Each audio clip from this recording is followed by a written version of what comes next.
Hello everyone, आज के हमारे वीडियो में हम बात करने वाले हैं एक मूवी की। तो हाल ही में क्या हुआ था, जो नेटफ्लिक्स है उस पर एक मूवी रिलीज़ हुई थी जिसका नाम है भक्षक।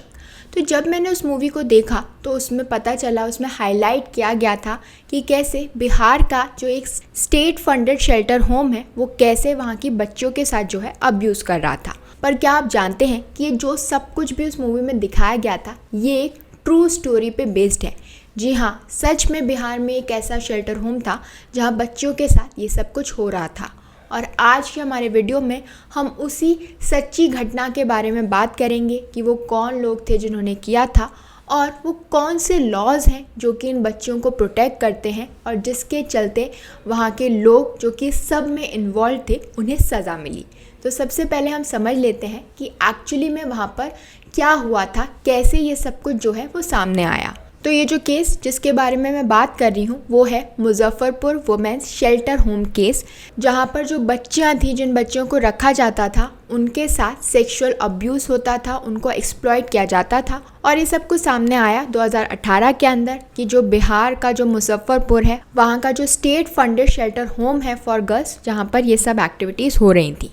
अब ये जो शेल्टर होम है इसे रन कर रहा था एक एनजीओ जिसका नाम था सेवा संकल्प एवं विकास समिति। तो अब ये जो एनजीओ है इसका मेन ऑब्जेक्टिव क्या था, इसका मेन काम क्या था कि जो लड़कियां हैं वो लड़कियां जो वल्नरेबल हैं, जो अपना ध्यान नहीं रख सकती, जो कि जिनका कोई नहीं है, ऑर्फन है, तो उनका ध्यान रखा जा सके, उनको प्रोटेक्ट किया जा सके। लेकिन बाद में क्या पता चलता है कि इस शेल्टर होम में इन टोटल 42 लड़कियां थी, जिसमें से 34 लड़कियों के साथ अब्यूज़ हुआ था, टॉर्चर हुआ था। तो क्या हुआ, 42 में से 34 लड़कियां जो थी उनके साथ सेक्सुअल अब्यूज़ हुआ था, टॉर्चर हुआ था, इनको एक्सप्लॉइट किया गया था। और इस सब के जो प्राइम अक्यूज थे, जो मेन इंसान इस सब में शामिल थे, वो थे ब्रिजेश ठाकुर, जो कि बिहार लेजिस्लेटिव असेंबली के मेंबर थे और इस एनजीओ के हेड थे। इसके अलावा और भी काफ़ी सारे लोग थे जो कि इस सब में इन्वॉल्व थे। तो वहाँ पर जो और लोग काम कर रहे थे, इन बच्चों का ध्यान रख रहे थे, वो भी इस टॉर्चर में, इस अब्यूज़ के अंदर शामिल थे। तो अब आप सोच रहे होंगे कि जब सब लोग शामिल थे, इतने बड़े बड़े लोग इससे जुड़े हुए थे, तो ये पूरा इंसिडेंट सामने कैसे आया। तो ये सामने आया टिस की एक रिपोर्ट की वजह से। तो जो Tata institute of social science है उनकी एक ऑडिट रिपोर्ट आई जिसके अंदर ये पता चला कि कैसे ये जो स्टेट फंडेड शेल्टर होम है वो लड़कियों के साथ ये सब कुछ कर रहा है। दो ये जो इनिशियल इन्वेस्टिगेशंस हुई थी उन्हें दबा दिया गया था, उन्हें मिस हैंडल किया गया था, जिसकी वजह से जो सुप्रीम कोर्ट है उन्होंने सो मोटो कॉग्निजेंस ली इस केस की, यानी खुद से ये केस अपने पास लिया और देखा कि क्या हो रहा है। इसके बाद जो सेंट्रल ब्यूरो ऑफ इन्वेस्टिगेशन है यानी जो सीबीआई है, उन्होंने भी इसके अंदर इन्वेस्टिगेशन की और उन्हें एविडेंसेस मिले, सबूत मिले ऑफ वाइड स्प्रेड अब्यूज़। और इसी की वजह से 2020 के अंदर जो ब्रजेश ठाकुर और बाकी 11 लोग थे उन्हें सज़ा सुनाई गई, उन्हें पनिशमेंट मिली of life imprisonment for their involvement. तो इस केस की वजह से पता चला कि कैसे ये जो सारे शेल्टर होम्स हैं इनमें भी हमें देखना पड़ेगा, इन पे भी निगरानी रखने की ज़रूरत है कि कुछ ऐसे हो सकते हैं जहाँ पर लड़कियों के साथ ये सब चीज़ें हो रही हैं। तो इसी वजह से इसने जागरूकता फैलाई कि हम अवेयर रहें कि क्या हो रहा है। अब ये जो केस है ये कैसे हुआ, कैसे सामने आया, ये तो मैंने बता दिया, लेकिन वो कौन से लॉज हैं जो कि इन बच्चों को प्रोटेक्ट करते हैं, जिनके अंदर जो है ये एफआईआर फाइल की गई थी। तो ये जो एफआईआर है ये फाइल की गई थी under the POCSO act and the IPC which is the Indian penal code. अगर मैं पॉक्सो एक्ट की बात करूं which is the protection of children from sexual offences act 2012, तो ये जो लॉ है ये स्पेसिफिकली डील करता है with sexual offences against children और काफ़ी स्ट्रिक्ट पेनल्टीज़ लगाता है एज़ कम्पेयर टू आईपीसी। तो ये जो लॉ है ये सिर्फ और सिर्फ बच्चों पर फोकस करता है, इसीलिए ये ज़रूरी है। तो ये जो लॉ है ये काफ़ी इम्पॉर्टेंट है क्योंकि ये सिर्फ और सिर्फ बच्चों के अगेंस्ट किए गए अब्यूज़ से डील करता है। इसके बारे में डिटेल में हम आगे इसी वीडियो में समझेंगे, तो वीडियो लास्ट तक देखिएगा। इसके अलावा जिस लॉ के अंदर ये जो एफआईआर फाइल की गई थी वो था IPC which is Indian penal code. अब इसके अंदर जो सेक्शंस हैं जिसके अंदर एफआईआर फाइल की गई थी वो है section 376, 376D and 376 sub clause 2। तो ये जो सेक्शंस मैंने आपको बताए हैं ये डील करते हैं with rape, gang rape and rape of a minor. तो ये जो चार्जेस हैं उनके अगेंस्ट लगाए गए थे, उन अक्यूज़ के अगेंस्ट लगाए गए थे जो इस तरीके के एक्शंस में जो है इन्वॉल्व थे। इसके अलावा सेक्शन 323 भी लगाया गया था जो कि डील करता है विद वॉलंटरली कॉजिंग हर्ट। तो ये इसलिए लगाया गया था क्योंकि काफ़ी सारा जो है फिज़िकल वायलेंस भी उन लड़कियों के साथ हुआ था, तो इसलिए सेक्शन 323 भी लगाया गया था। इसके अलावा जो सेक्शन 324 है वो कवर करता है voluntary causing hurt with a dangerous weapon. तो जब इन्वेस्टिगेशन हुई तो पता चला, तो लगा कि जो है काफ़ी फोर्स यूज़ की गई है, पोटेंशियल वेपन्स भी यूज़ किए गए हैं ड्यूरिंग द अब्यूज़, तो इसीलिए ये सेक्शन भी जो है लगाया गया।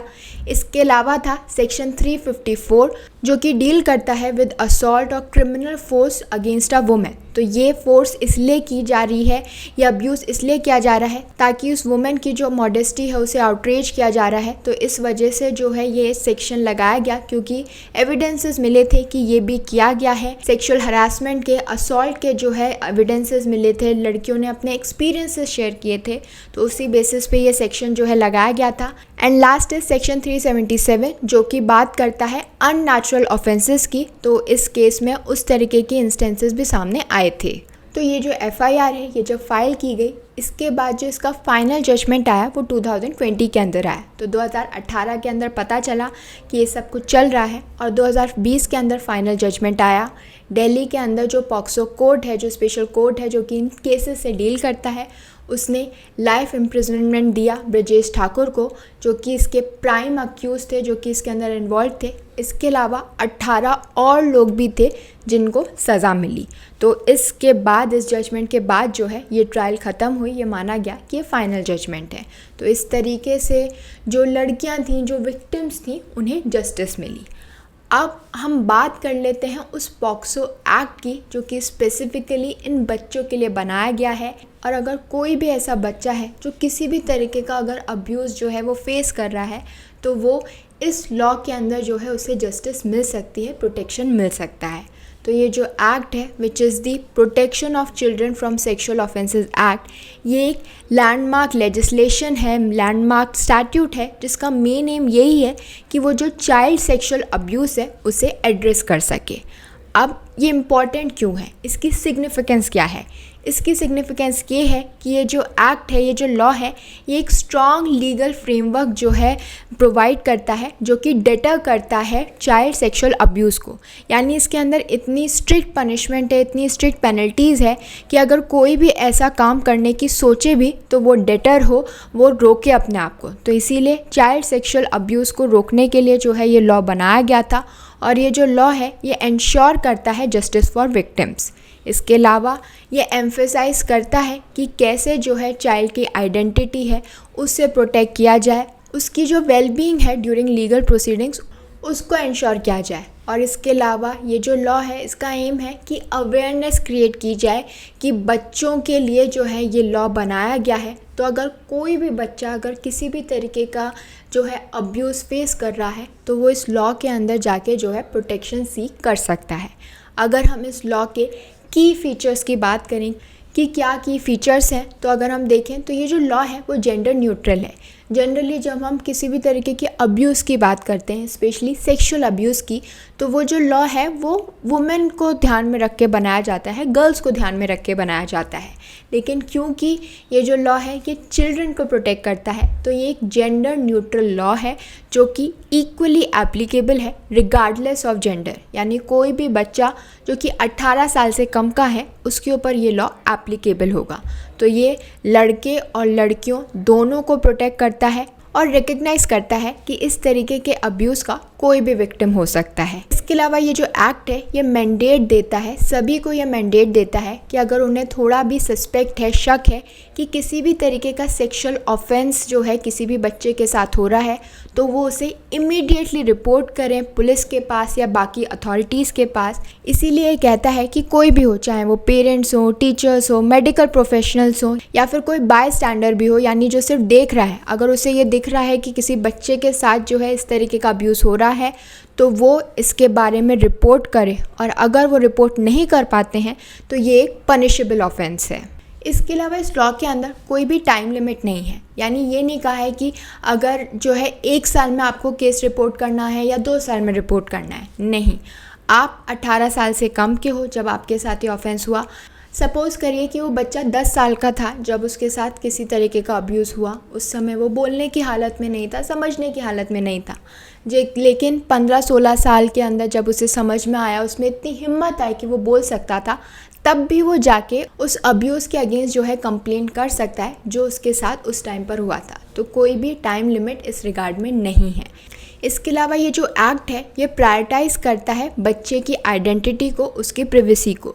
यानी ये एक्ट, ये जो लॉ है ये इंश्योर करता है कि जिसके साथ ये अब्यूज़ हुआ है उस बच्चे का नाम, एड्रेस या कोई भी जो पर्सनल डिटेल है वो इन्वेस्टिगेशन के दौरान रिवील नहीं की जाएगी, ना ही कोर्ट प्रोसीडिंग्स के अंदर रिवील की जाएगी। इसके अलावा अगर हम ट्रायल की बात करें तो जो ट्रायल्स होती हैं, जो प्रोसीडिंग्स होती हैं, इसमें काफ़ी जल्दी होती हैं। तो स्पीडी ट्रायल को जो है ये प्रमोट करता है, मैंडेट देता है कि स्पेशल कोर्ट जो हैं उन्हें सेटअप किया जाए ताकि जो चाइल्ड सेक्सुअल ऑफेंस केसेस हैं उनके जो ट्रायल्स हैं उन्हें जल्द से जल्द जो है ख़त्म किया जाए, ताकि जो भी डिले होता है उसे रिड्यूस किया जा सके और इंश्योर की जा सके क्विकर जस्टिस फॉर विक्टिम्स।